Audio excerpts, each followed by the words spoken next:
Hey witches, this is Dawn, and welcome to another episode of Shadow Magic Mondays, where I share with you tips, tricks, and techniques to help you with your shadow work.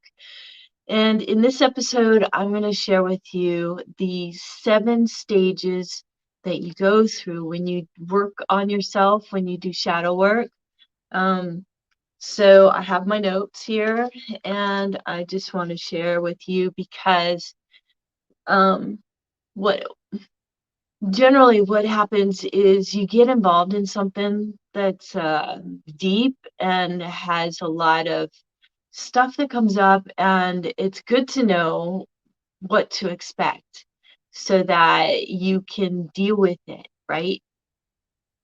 Okay, so let's start out with number 1, resistance and denial. What I have written here is this is the stage where your pain and uncomfortable sensations will surface. It is vital to remember that during this time of spiritual surrender and rebirth, and the process of finding out who you think you are and who you really are becomes more apparent. So what happens is you start getting involved in correcting a lot of the beliefs in your subconscious mind. They start surfacing, and there's pain attached to that.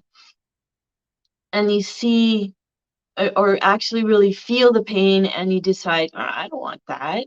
I want life to be easy and fun. And so when this stuff bubbles up, it becomes uncomfortable, and it's easier just to say, I'll do it later. Or maybe I don't really need to do this. Or the real kicker is, I'm not ready to deal with this right now. And maybe, your life is upside down and this really is not a good time to be, doing shadow work. But most of the time, when I hear people say, I'm not ready for it, they're saying, I don't want to do it right now. They're procrastinating. So listen for that. If you say, well, I'm not ready for this right now, what's going to become apparent that's going to make you understand or think or believe that you are ready? When you decide you're ready, when you decide, I'm going to do this, that's when you're ready. If you sit around and wait until you're ready, you'll probably wait around for a very long time, probably till the end of your life even, if you let it continue to go until you stop it and say, you know what, I'm done with this. I need to deal with it. I need to heal it because I want to change. I want my life better. Okay, so watch for that. I don't have time. That's another one. I don't have enough money. That's another one. These are all about value. You procrastinate because you don't see the value. That's a lot of times, and that's not the whole reason, but a lot of times that's why I procrastinate. There's more to it than that, and I might make a video on that because procrastination is pretty prevalent in our society, and there are different tips and tricks to get around it. So another video. All right, number two, awareness. So awareness is you'll begin to see and experience the benefits of doing the shadow work. You'll see the benefits and you go, oh, yay, this is it. This is it. Now I'm done. No, you've just started. It's just like an onion. You peel back one layer and you find there's another layer, and then there's another layer. And but I want to give you some hope that this is not, you're not going to have to struggle forever. It's not going to be painful forever. You have to get through it. Learn the tools that will help you to process things faster. So when they start bubbling up, you know what to do immediately. So you're not struggling with it. And that's another key. Okay, so it's real easy to quit. Again, I don't have the time, I don't have the money, or I don't have, or I'm not ready to look at this right now, can also bubble up at this time. Let's see, identification is number 3. Identification. During this stage, you'll have mustered up enough courage to allow your emotional issues to remain conscious long enough so that you can view them holistically, the bigger picture of what is going on. At this stage, it is very important for you to recognize and acknowledge that you are a God. You are God in the flesh. Yes, you've forgotten all of your abilities and how to connect to source and nature and get in the flow, but the truth is you are God and you can do anything. So identification, when you recognize, well, this came from my childhood when my father left. This came from belief about myself that I'm not worthy, I'm not valuable enough, is all about abandonment. So when you start feeling abandoned, you can go immediately, oh, I learned about that, how I'm not valuable and need to be abandoned. Okay, so you make that identification and you're connecting with what you're doing today and what's happening today with what you learned as a child. So you learn to respond with, I don't deserve to be, hanging around. Somebody doesn't want to hang around with me because I'm not worthy. I'm not good enough. Okay. So that's identification. Get this right. For expansion. This is the stage when your old paradigms begin to shift, and that's when it gets really, really exciting. In the self-mastery course, it's about 1 month in. This is a 3-month course. Usually after 4 weeks, people go, oh, get it now. I get it now. The reason why I see my boss is being an asshole is because when I was a kid, my father was drunk all the time and he was always an asshole. So I'm projecting that onto my boss. I get it now. Things start clicking, and you start be expanding to the point where you learn how to heal these things, and so you when you identify it, you can heal it right away instead of struggling with it. So my teacher called it quiet desperation, where you spend years and years and years struggling with something, and it just kind of gnaws away at the back of your head, just, I'm not good enough, I'm not good enough, I'm not good enough. And it just goes on and on and on. Some people, they hear the I'm not good enough, and other people, they hear you're not good enough, you're not good enough. So whatever way, what I'm talking about. It's that inner critic that's telling you, lies, basically lies. So when you can identify that and recognize it and bring healing to it, it becomes so much easier. And then you can resolve the quiet desperation and you can get on with your life. All right, number 5, responsibility means to respond with ability. That was huge for me because there's a lot of people who think that if you tell them that their wounds are their responsibility, they immediately think, oh, it's my fault. You're trying to tell me that it's my fault. And no, what I'm trying to tell you is that you have the ability to respond instead of sit there as a victim. This is a crucial stage because during this stage, your spiritual enlightenment has progressed to such a degree that you are now willing to take full responsibility for your past, present, and future. So you have clarity on your karma.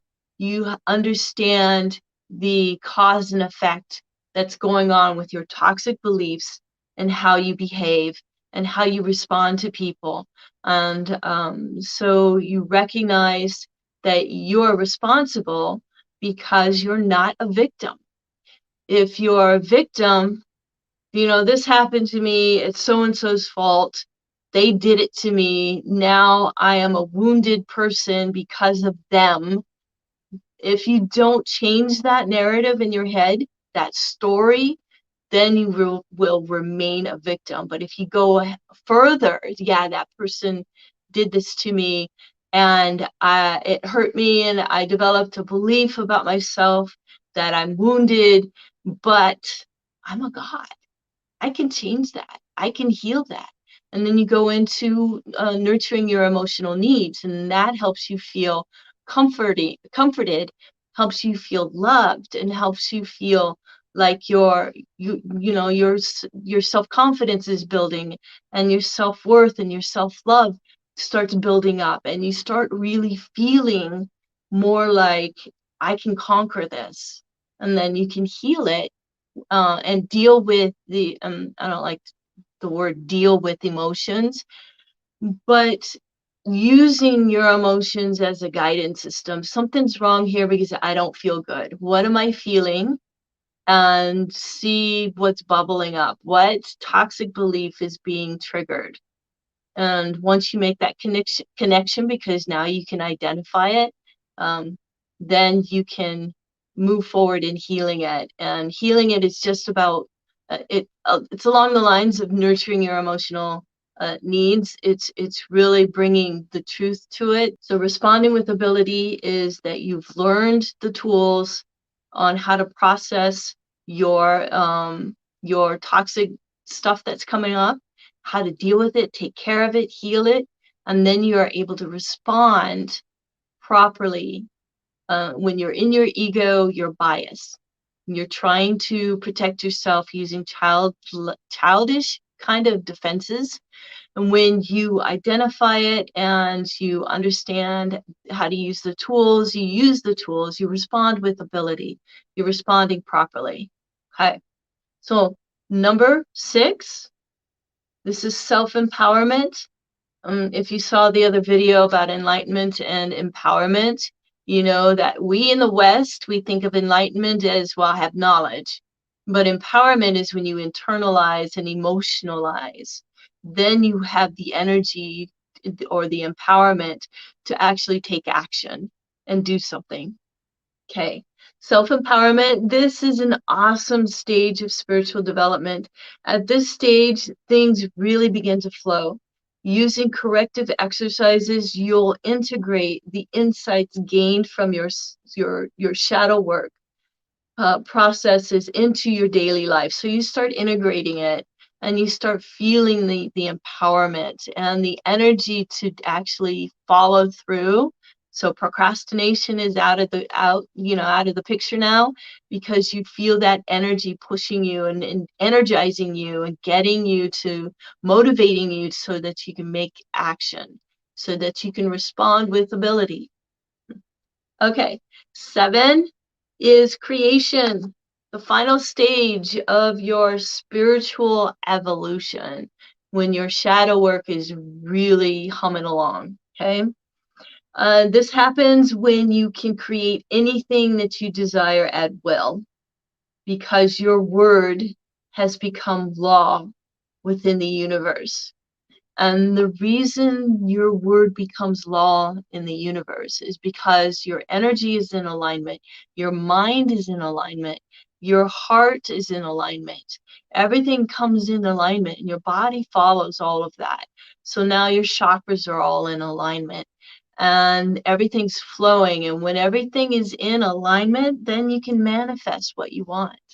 It's when things get out of kilter, when you're feeling sad or lonely, or I'm not good enough, or that my old clunky car is such a mess, and I can barely get to work, and how am I supposed to support myself, and on and on and on. And it turns into like a pity party, right? So when you get to the place where everything is in alignment, you no longer hear that inner critic in the back of your head. That quiet desperation is cleared out, that I'm not good enough is cleared out, and things start flowing. And that is so, so cool to be in that place. And if you know the tools and everything that you need to stay there, and you stay conscious, you can continue that flow. Of course, we all, go unconscious, and the ego gets in there, and then, before you know it, we're back to sucking our thumb and grabbing our safety blanket again. So, but it's easy just to bring that healing back in and to bring balance back together, back into your being. So there you go. Those are the 7 stages that we all go through. And I hope this was helpful. Thank you so much for watching. Thank you so much for your comments. And do something today that brings you joy, makes you feel good. I love you all. And until next time, blessed be.